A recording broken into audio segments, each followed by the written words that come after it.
Oh, no. Oh, yes. I thought that was gone. Yeah. It did not. No, because it revs up strongly in the mid lane. The Roto-Grip Gremlin is releasing on July 18th, and we don't have to speculate any longer. I can tell you exactly what this ball is now, and it's good news as far as we're concerned. Tobias uses the same layout on virtually every ball he drills, so the comparison balls you'll see later in this video will be drilled the same for reference. We're at Royal Crest Lanes in Lawrence, Kansas on the Kegel Chromium Challenge pattern. The graph is linked in the description if you'd like to see the pattern details. Tobias is slightly speed dominant, and while he's a fairly versatile bowler, he's most comfortable around third arrow on this pattern with most balls. He typically prefers asymmetric balls because symmetrics can be a little too slow finishing on the back end due to his speed. The Origin, Attention Star, and Equinox see a lot of use for him. We're not going to belabor the point here, but the Gremlin features the mild asymmetric Rondour Max D or Maxed Core, however you want to say it. It's got a lower 250 RG, huge 058 differential, and right in the mild asim range on int diff at 010. If you don't know what the numbers mean or how layouts work, I have some instructional videos linked in the description that break it all down and illustrate it extremely well. It's basically a tweaked version of the Rondour core from the Rubicon series. The RG and int diff are basically the same, but they did max out the differential to juice it somewhat. More differential for more flair to retain the Rubicon line kind of feel, but make it more dynamic or angry on the back end. The cover is new, VR1 or Versatile Response First Edition Pearl. It's factory polished with Power Edge. Now Tobias did the Zach trick of very lightly hitting it with a 2000 pad to break the shine, but not actually sand it. He still wanted the length in the flip, just not the extreme length and mega flip it has out of the box. And obviously, I think you can see it's still plenty long and plenty fast. This cover is very medium strength. It seems a lot like original E-Trax Pearl, so we do in fact have exactly what we thought we would, the Rubicon UC 2.0. I'll mention the Astrophysics 2 if you remember that one. Basically, they took the UC2, fed it after midnight, and now we have the Gremlin. I mean, you knew I had to throw a reference in there somewhere.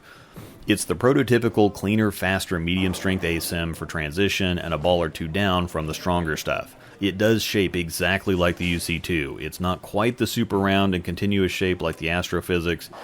You saw a flat 10 where it did the hook stop thing, so it will go forward if you want it to, but it doesn't take much to make it super continuous just like the UC2. With the mid int diff, it's right in between symmetric and asymmetric, so even though it's technically asymmetric, most regular asim balls are up around 020 on the int diff, so much more torque. This ball is designed to be in between. That's why it's got a blend of the faster, firmer response on the back end, but it still has the rounder feel of a symmetric ball, and that's what creates the unique shape. Like if you took the IQAI and crossed it with the Equinox, this is what you'd get. This is definitely going to be a transition ball. Maybe you can use it on the fresh on higher friction lanes or drier league conditions, but Tobias has a pretty high friction situation at his home house, and he still had to hit it with the pad because it was just too skid flippy out of the box for him. It can hang out on moderately more challenging conditions like this one on the fresh, but I think you can see it's not quite the right look. It's hanging out and still getting work done, but it would definitely be happier with more friction or transition. We both think it'll be really good in late block situations where you have to get super deep and fade it or cover a lot of boards. With as clean and fast as it is, it definitely wants to fly or be given some room. It's just going to need some transition or moderate to heavy friction to get that done, so it's going to be happiest later in tournaments or league or on really any difficulty of condition from deeper on the lane. That doesn't mean it's completely relegated to that, that's going to be the best situation for it. This is another kind of middle-of-the-road ball that should be good for the majority of people. Higher speeds will need surface or a lot of friction or this thing will go 60 feet. It's very clean. And it's going to be a lot of flip for higher rev rates unless you also have higher speed. So I think it'll work for any rev rate, but for higher speeds we're seeing how clean it is as Tobias gets deeper, but it's probably going to be difficult to control for slower speeds. It's a lot more responsive than they're going to want pretty well either way, I think, unless you also have a lower rev rate and want something punchy. Now, because this one is in Roto-Grip's HP3 line, it feels like a bargain on the price comparatively. We're looking at $165 on the price, which is right there with the Attention Stars, but significantly below the Equinox, Identity, Evoke, Hysteria, and it's right there with the Black Widow Mania, and the Black Widows have always been considered the best ASIM bargain in bowling. Now, with this one being a mild ASIM, it's a half step down from all the balls I just mentioned, but we'll cover that a bit more in a minute. Please make sure you hit the description before you get out of here. A lot of discount codes and helpful links and resources down there. I have 10% off for CoolWick, the best jersey company out there. 10% off for the Premium Nexus Backpack Journal and other products that they have. An email address to get custom handcrafted items made from bowling balls. And I do have something interesting here that's new from Genesis to feature. It's called Hyper Control Tape. It comes in strips or pads. I call it Spider-Man tape because the idea is that you put it anywhere on your fingers or hands where you want more grip, maybe even on your forearm if you're two-handed. So if you typically have issues with slipping somewhere, maybe you have sweaty hands or extra dry hands, both can make skin slippery, or have lost some strength either due to injury or just getting older and need that extra bit of help hanging on, this stuff will help you do that.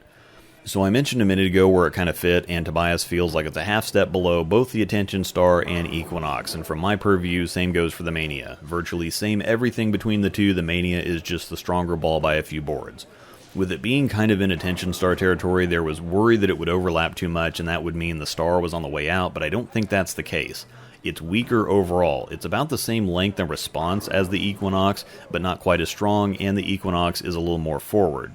The Attention Star is earlier and stronger, a touch smoother, and the rounder, more continuous shape, so the Gremlin is between them on reaction shape, not as forward as the Equinox, but not as continuous as the Star, and a half step down from both on strength. It's definitely the weaker ball by a few boards. So if the idea of weaker Equinox or cleaner, sharper Star sounds good, that's where the Gremlin fits. You could also say a step up from the Typhoon, because it feels kind of familiar there. It's just definitely a step up on strength from that one. I'd say the Gremlin is a mid to high 3 ball, but it's going to be up there with the stronger symmetric balls, still under something like the Ion Pro Solid, but probably similar to original Ion Pro strength, just cleaner and faster. I don't have much to say about this reaction chart. I think they nailed it. Very high flare potential from the big differential. It's definitely a very angular ball. It's definitely a very clean ball, so it's going to pick up later down the lane. Oil volume might be overestimating it slightly, but if you skip down to transition, it's definitely going to be a medium transition to burn ball on those medium to medium heavy conditions. And again, this is a medium to medium long condition ball because it's going to jackknife on anything shorter. Definitely not a short pattern ball. So whoever put this chart together did a great job. Full stamp of approval for this one. The UC2 was an S-tier type of ball like the Astrophysics was and the Star is. I think this is just a Star for more transition or friction, so we're in solid A territory with this one. I hesitate to give anything an A+ initially, but I think this one will get there. It's one of those can't-miss type of balls. It just remains to be seen how high up it's going to climb and what kind of longevity it's going to have. Next up, we have some live commentary from Tobias and discussion about what it's doing, where it fits, use cases, so on and so forth, and members will get the full-length version of the commentary, and of course, if you have any thoughts or questions, feel free to drop them in the comments below. All right, here we go. First shots. And disclaimer for me, I did hit a 2000 pad lightly, so ball is gone again. Yeah. Can't do it. It was 2 over under when I was throwing it, so I had to.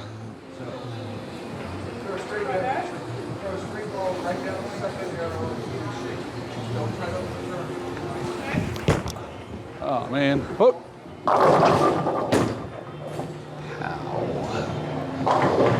It's not where I wanted to throw it, but yeah, came back.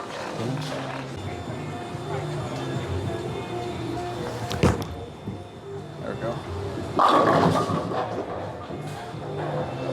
Yeah, that is shaped so much like the UC2. That's essentially that's what the ball is.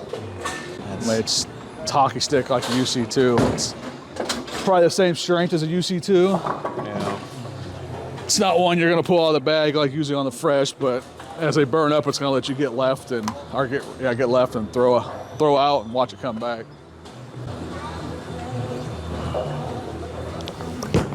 Oh man.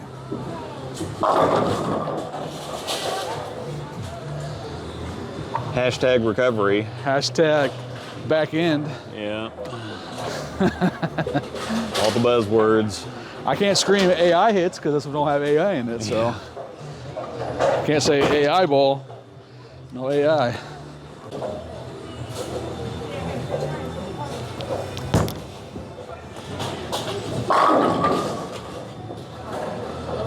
There we go.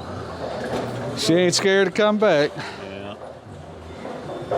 Yeah, I mean UC2 is probably the closest thing you can have to it.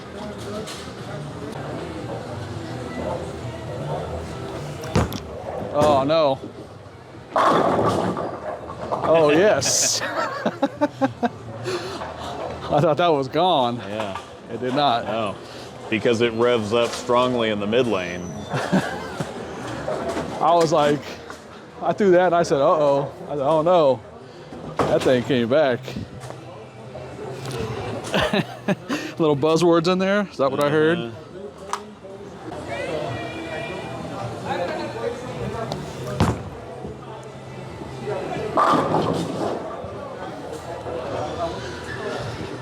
Hashtag back in. Yeah. Yeah, that looks very much like that prototypical UC2 astrophysics. Yeah. Cleaner, but still cleaner, faster, but still controlled. Just Yeah. mid-strength ASIM. Yeah, I mean that's the area it's going to be in.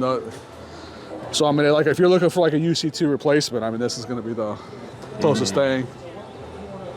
The RST Yeah, X2. it could be X2 territory. I think the X2 might be a little touch stronger. I don't think it was a little more mid-laney than this one is. Yeah, the cover I think was a little bit, because the cover on the X2 was the same cover as the Attention Star, I think. Yeah. It's that E-Trax plus Pearl. Yeah, but I mean, the shape-wise, it's the X2 had that sharp Yeah. back end. But it's pretty close. Yeah, all of them are pretty close.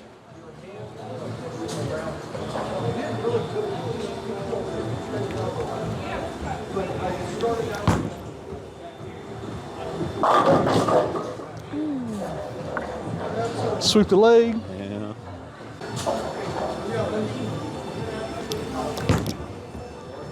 Hook. Kind of missed that Yeah, one. I can see it there, whether it's tough when something back ends a lot. It looks like it's stronger than it is. Yeah. But that does look like a good at least half step down from the Attention Star. Yeah, it's The Attention Star is definitely more aggressive. That's more of that's kind of. yeah. Attention Star is probably a couple Extra feet clean. sooner. It's gonna start reading the lane sooner, but it's not that big snap on the back end. It's just more of a banana that shape. This is going to rounder. be your more hockey stick. You get down. So